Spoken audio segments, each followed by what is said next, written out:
চট্টগ্রাম প্রকৌশল ও প্রযুক্তি বিশ্ববিদ্যালয়ের শিক্ষার্থীদের হাতে বিভিন্ন গণপরিবহনে আগুন, পুলিশের হয়রানি, সড়ক মহাসড়কে নৈরাজ্য বন্ধ সহ শ্রমিকদের নিরাপত্তার দাবিতে রোববার থেকে ৪৮ ঘণ্টা বৃহত্তর চট্টগ্রামে পরিবহন ধর্মঘট ঘোষণা করেছে গণপরিবহন মালিক শ্রমিক ঐক্য পরিষদ।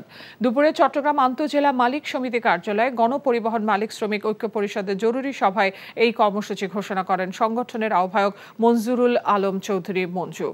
বক্তারা বৃহত্তর চট্টগ্রাম সকল মহাসড়ক থেকে অবৈধ যান বন্ধ, চুয়েট শিক্ষার্থীদের হাতে ক্ষতিগ্রস্ত গণপরিবহনের ক্ষতিপূরণের দাবি জানান।